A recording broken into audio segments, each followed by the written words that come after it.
자, 오늘 하나님을 어떻게 경험하는가, 이제 6번째 시간입니다. 조정하라라는 주제를 가지고, 우리가 생각하면서, 하나님을 우리 삶 가운데서 어떻게 하면 더 가깝게 경험할 수 있는지를 함께 말씀을 나누도록 하겠습니다.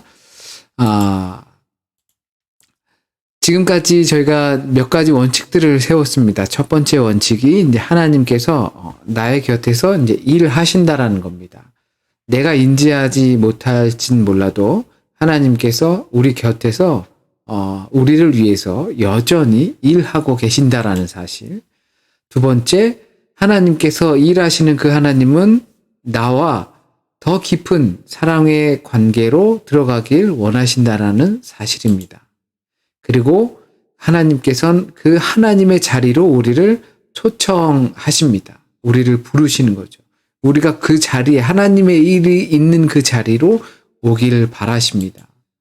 네 번째로 그래서 우리에게 하나님께서 말씀하십니다. 명령하십니다. 그리고 그 어렵다고 생각되는 일들이 내 앞에 나타나게 돼서 우리는 때로는 갈등하게 되고, 그러나 그 갈등을 뛰어넘어 역사하시는 하나님을 경험할 때 순종할 수 있게 된다는 사실을 우리가 보게 되었습니다. 자, 그렇다면 한 주간 동안 사시면서 어땠는지 한번 되살펴보면 좋겠습니다. 순종하며 따르기 어려웠던 일들은 혹시 없었나요? 우리가 시간을 보내면서, 한 주간을 보내면서 하나님의 말씀에 또 순종하며 따르기 어려웠던 일들이 혹시 있었는지 한번 생각해 보시기 바랍니다. 그리고 어떻게 그 순종하기 어려웠던 일들을 순종으로 끌고 나갔었는지를 한번 떠올려 보시기 바랍니다.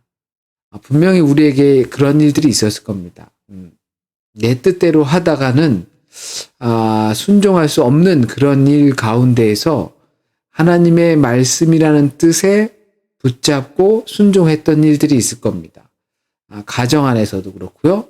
또 우리가 생활하는 사회, 또 학교, 직장 이런 가운데서도 하나님의 뜻을 따라서 살아가는 어려움이 있는에도 불구하고 그 뜻을 따라서 살아갔던 적이 아마 있을 것입니다. 어떻게 그렇게 해냈는지, 그것들이 어떻게 했는지 내가 기억하면 그것을 꾸준히 해낼 수 있기 때문인 거죠.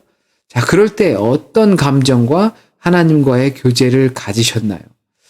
그렇게 내가 할 수 없는 거였지만 할 수 있게 되었을 때 어떻게 그렇게 했는지와 그렇게 해냈을 때 우리 안에 어떤 감정이 있었고 하나님께서 나와 어떻게 하신다라는 그런 개인의 감정이 있었는지를 한번 떠올려 보시길 바라겠습니다. 질문을 먼저 드립니다. 하나님은 왜 우리의 자녀들에게, 그러니까 자신의 자녀들, 우리에게 힘든 일을 맡기실까입니다.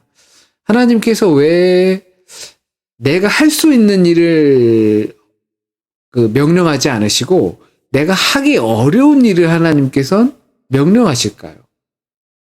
참 너무 이렇게 고약한 성격이 아닌가 싶기도 하죠. 자, 왜 그러냐 하면 하나님께서는 분명히 우리를 통해서 믿음의 자녀들을 통해서 하나님 자신을 나타내 보이기 위해서입니다. 나를 생각해서는 할 수 없는 일들이지만 하나님을 생각해서는 할 수 있는 일들, 해야만 하는 일들, 그것을 나를 통해서 우리 많은 다른 사람들에게 보여주기 위하신 거죠. 그리고 나를 통해서 하나님께서 그렇게 일하시기 때문입니다. 그러면 우리는 하나님을 더욱더 경험하고 체험하고 그래서 우리의 믿음이 더욱 성장해 나간다는 거죠. 나는 할 수 없는데 해야 하는 상황들, 그 상황들을 우리는 맞닥뜨리게 되죠. 내가 할 수 있는 일을 만약에 한다는 것은 믿음과 순종이 아니라 그냥 내가 할 수 있는 일을 하는 것에 불과합니다. 그러나 내가 할 수 없는 일들을 하나님께서 맡겨주시고 그것에 내가 순종하여서 하게 된다는 것은, 그 길을 가게 된다는 것은 결국 하나님의 일은 내가 하는 것이 아니라 내가 하나님의 부르심에 순종하여 했을 때 나를 통하여서 하나님께서 그 일을 보여주시고 나타내시고 이룩하신다는 사실을 우리가 알아야 될 것입니다. 그렇기 때문에 우리는 그 일의 결과에 연연하지 않습니다. 그 결과가 어떻게 됐는가? 하나님께서 보내주신 그 자리에 가서 말씀에 순종하며 일하는 것이 중요하지, 너에게 교회를 맡겼는데 너는 얼마나 교회를 성장시켰느냐, 얼마나 복음을 전했느냐, 그리고 얼마나 많은 사람들을 주님께 인도해냈느냐, 그것도 너무 중요하지만 우선은 우리에게 중요한 것은 순종하여 그 자리에 가게 된다는 것이 더 중요하다는 것이죠. 그래야 나머지 일들은 하나님께서 하시는 겁니다. 그렇기 때문에 우리가 하나님의 원함을 알고 그리고 더 나아가 하나님을 깊이 더 깨달아 아는 것입니다. 하나님께서 원하시는 것은 우리에게 하나님께 좋은 결과물을 갖다 주길 바라는 것이 아니라 하나님의 말씀에 순종하여 그 길에 가는 것을 원하시는 거죠. 그렇게 되면 우리는 하나님을 더 그 길 가운데서 그 시간 속에서 하나님을 더 많이 알아가게 된다는 사실입니다. 또 이곳에서 질문을 드립니다. 배우자나 또는 다른 가족들에게 특별한 일이 생겨서 내 시간이나 스케줄이나 아니면 내 경제적인 상황 아니면 육체적인 도움 이것들을 양보해서 내 시간, 내가 다스릴 수 있는 것, 나의 것을 조정해서 내 가족이나 아내들, 남편을 위해, 자녀들을 위해서 시간을 혹시 또는 에너지를 사용해 본 적이 혹시 있으신지 한번 떠올려 보시길 바랍니다. 나를 위해서가 아니라 우리의 가족을 위해서 나의 것을 쓴 적이 있는가 말이죠. 자, 그럴 때 다 있으셨는데 어떤 느낌이 들었는지 한번 생각해 보세요. 우리 가족들을 위해서 내가 무언가를 하는 거죠. 나의 것을 들여서. 그랬을 때 내 마음이 어땠었는지 한번 떠올려 보시기를 바라겠습니다. 성경 말씀 누가복음 13장 20절에서 21절 말씀입니다. 또 이르시되 내가 하나님의 나라를 무엇으로 비교할까? 마치 여자가 가루 서말 속에 갖다 넣어 전부 부풀게 한 누룩과 같으니라 하셨더라. 천국 하나님의 나라를 비유할 때 이 누룩과 같이 그 안에 들어가면 전부 번지게 하는 그런 힘이 있다라고 말씀해 주고 계십니다. 그러면 우리는 하나님을 알기 위해 조정을 할 것이 필요합니다. 자, 먼저는 나를 조정해야 합니다. 주님과 만나는 시간을 적극적으로 우리가 노력을 해야 되는 거죠. 우리의 시간들을 그렇게 하나님과 만나기 위한 적극적인 노력이 들어가야 하는 것입니다. 말씀을 따라 살기 위해 우리는 내게 주신 영감과 또 내가 생활하면서 묵상했던 내용들과 어떻게 그것을 따라서 살았는지를 기록하고 그리고 가까운 이들과 그것을 나누고 할 때 더욱더 우리는 하나님께 가까이 가는 성장을 경험할 수가 있습니다. 또 집에서도 우리는 조정을 해야 합니다. 가족들과 시간을 함께 보내는 것을 우리는 단순히 가정의 화목함을 위해서가 아니라 우리의 신앙을 위해서도 이 함께 보내는 시간을 갖는 것은 매우 중요합니다. 배우자와 자녀들 혹은 부모들이 하나님께 그분의 일에 참여하도록 초청하시는 일을 보고 감지하도록 기도하는 겁니다. 단순히 시간만을 같이 보내는 것이 아니라 그 시간을 같이 보내면서 하나님의 일을, 만약에 내가 그렇게 하나님의 일을 깨닫고 행하고 순종하며 그렇게 나의 것들을 조정해서 가족들과 보낸다면 내가 깨달은 바, 내가 경험한 바 그 하나님을 우리 가족들도 같이 경험할 수 있도록 우리가 기도를 해야 되는 것이죠. 그 자녀들을 위해서 또는 믿지 않는 부모님들을 위해서 또는 아내와 남편을 위해서 그렇게 우리는 기도해야 합니다. 그리고 나서 우리는 기다려야 합니다. 기다림이 참 중요합니다. 하나님과 동행할 수 있도록, 그리고 성령님의 임재와 또 그 임재에 집중할 수 있도록 가족들, 나는 만약에 그렇게 하고 있어요.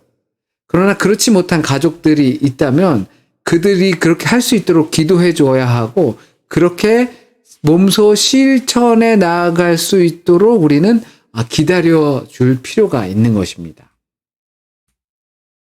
또한 나를 자신을 하나님과의 그 관계 속에서 더 깊이 넣고, 또 그리고 우리의 가족들에게 그것이 확대되고, 그리고 우리 관계 안에서 그것들이 더 크게 확대되어야 합니다. 내가 알게 된 하나님을 나를 통해 주변 사람들도 알게 되기를 우린 기도해야 합니다. 가족들이 그렇게 알게 되길 기도했던 것처럼 나를 만나는 사람들, 나와 가까이 지내는 사람들이 그 하나님을 만날 수 있도록 우리 기도해야 합니다. 그 사람이 어떤 사람들이 있을까요? 특별히 직장 동료들, 아니면 친구들. 그러면 우리가 그것을 어떻게 증거할 수 있을까요? 단순히 그냥 기도만 하고 있으면 되는 걸까요? 마치 가족들이 하나님의 체험에 오고 실현되기를 기다리는 것처럼 우리는 또 기다리면서 해야 할 것들이 있습니다. 증거를 해야 되는데요. 하나님을 분명하게 경험한 사람들은 이 삶의 변화를 경험하게 됩니다. 내가 하나님을 경험했다, 하나님의 구원하심을 경험한 사람들은 삶이 변하지 않고서는 배기지 못하는 거죠. 하나님의 구원하심과 영원한 생명에 참여하기 때문에 그렇습니다. 그렇다면 그 변화를 바라보는 사람들은 나에게 어떤 그런 구원의 경험한 사람으로서 변화가 됐는데, 그것을 바라보는 사람들은 나에게 무슨 일이 있었는지 궁금해할 수밖에 없는 겁니다. 도대체 무슨 일이 있었길래 이렇게 맨날 웃고 다녀? 도대체 어떤 일이 있었길래 이렇게 말하는 방법이나 이런 것들이 변했어? 라고 궁금해할 수밖에 없는 거죠. 그래서 구원받은 자의 부러움을 주는 영향력이 우리가 보여줄 증거입니다. 내가 하나님께서 구원하심을 통해서 삶의 변화를 거부할 수 없고, 그것을 통하여서 궁금증을 유발하는 거죠. 저 사람들의 가정은 어쩜 이렇게 화목한가? 저 사람들이 다니는 일터는 어떻게 저렇게 보기 좋은가? 우리가 만약에 신기한 것을 보고 따라 해봤어요. 그것을 그래서 만들었단 말이죠. 예를 들어서 유튜브에서 뭐를 만들었어요. 보고 따라해서 신기해 보여가지고요. 그래서 만들어서 집에 놨더니 사람들이 와서 보고서 이거 어디서 났냐고 합니다. 유튜브 어디서 이렇게 만드는 걸 보고 내가 이렇게 따라 해봤어. 이렇게 하게 되면 궁금해서 묻게 된다는 이야기죠. 우리 구원받은 자의 삶이, 하나님을 경험한 자의 삶이 그와 같다라는 것입니다. 성경 말씀 요한복음 6장 44절 그리고 15장 6절 말씀을 읽겠습니다. 나를 보내신 아버지께서 이끌지 아니하시면 아무도 내게 올 수 없으니 오는 그를 내가 마지막 날에 다시 살리리라. 너희가 나를 택한 것이 아니요 내가 너희를 택하여 세웠나니. 자, 이와 같은 것들은 우리의 삶에서도 나타나지만 우리 교회 안에서도 나타납니다. 교회, 참 많은 교회들이 있죠. 우리가 살고 있는 이 동네 지역에도 여러 교회들이 있고, 또 그리 멀지 않은 곳에 정말 시스템과 많은 것들이 잘 갖춰져 있는 교회들이 있습니다. 정말 평화로운 교회가 있고 항상 긍정적인 교회가 있고, 그런데 또 어느 교회는 별로 아무것도 없고, 또는 싸움이 일어나는 교회도 있고 그럴 수도 있겠죠. 그렇다면 우리는 어떻게 선택할까요? 어떻게 우연히 그 교회를 가게 됐는데 보기가 좋지 않아요. 내 마음에 들지 않아요. 그러면 우리는 당연 다른 교회를 선택하게 될 겁니다. 그거는 우리가 옳다고 생각하죠. 그것이. 당연한 것이라고 생각합니다. 그런데 이번에 우리가 생각해야 될 것은 내가 선택했지만 그것은 내가 선택하지 않았다라는 것에 생각을 집중해야 하는 것입니다. 저도 역시 제가 이 교회를 담임하기로 선택했습니다. 10여 년 전에요. 그런데 그것은 결국은 내가 선택한 것이 아니라는 사실을 깨달아야 하는 것이죠. 일반 신자들도 마찬가지입니다. 내가 선택해서 다니는 교회라고 생각하지만 그것은 하나님께서 우리에게 그 선택을 통해서 우리에게 그곳에서 일할 수 있는 것을 맡기시며 보내신 사실을 우리가 알아야 합니다. 각자의 신앙관이 다를 수 있습니다. 각자 어떻게 해야 편하게 믿는지 그것이 다 다를 수 있습니다.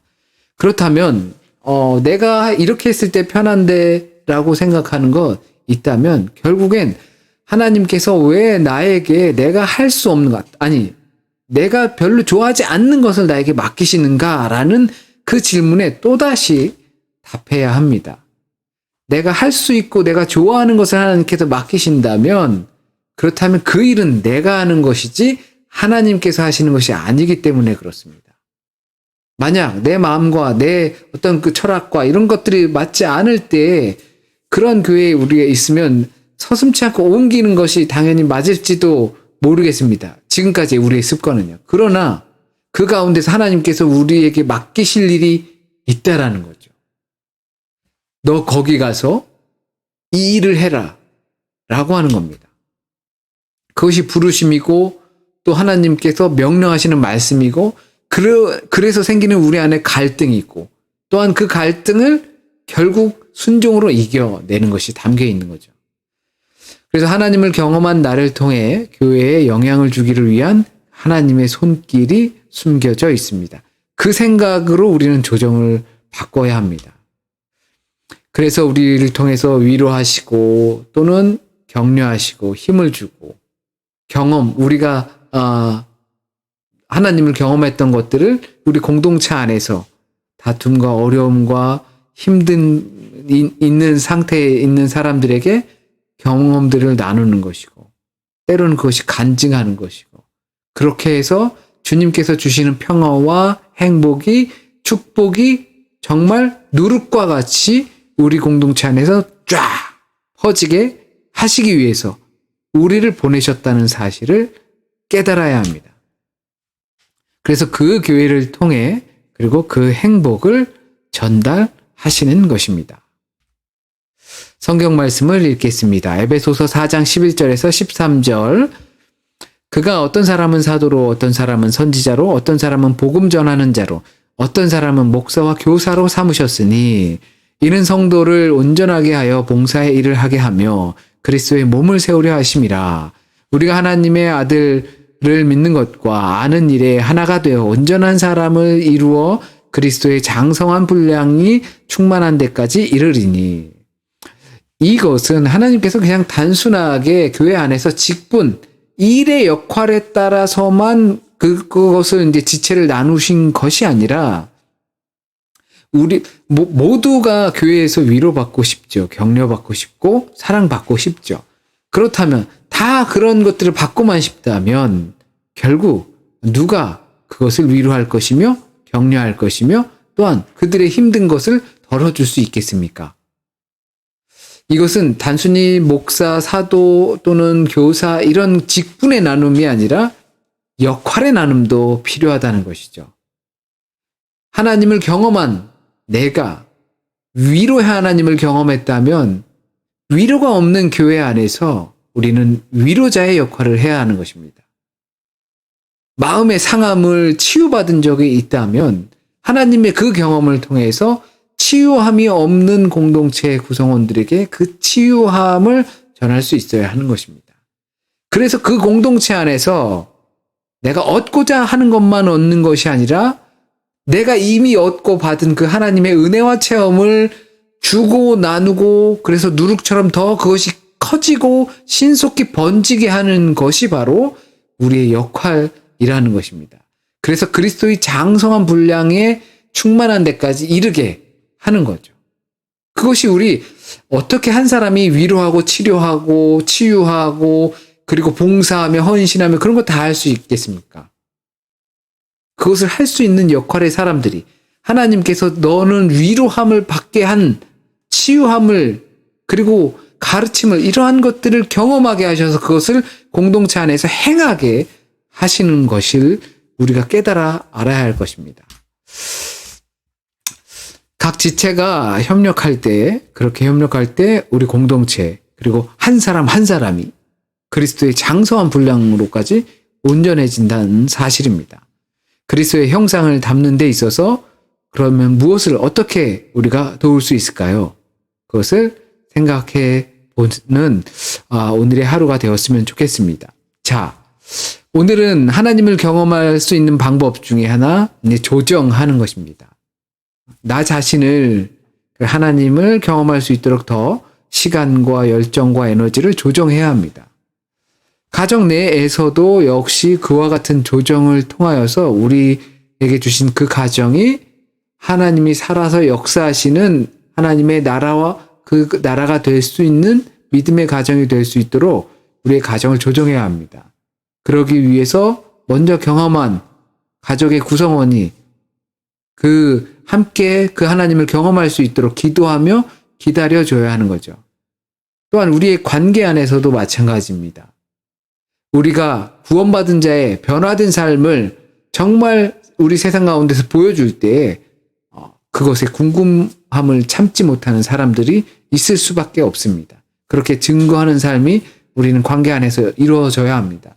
또한 그 관계가 교회 안에서 역시 우리가 모든 것을 다 할 수 있는 것이 아닌 것처럼 우리가 체험한 하나님, 그 하나님의 성품, 하나님의 은사, 그것들을 우리 공동체 안에서 나는 그 역할을 잘 감당해내며 그것을 통해서 그 그리스도의 장성한 분량에까지 이르게 하는 역사가 우리 공동체 안에서 이루어지길 진심으로 소원합니다. 이렇게 준비된 내용을 마치고요. 그리고 같이 마이크와 화면을 켜고 함께 나눔의 시간을 갖도록 하겠습니다.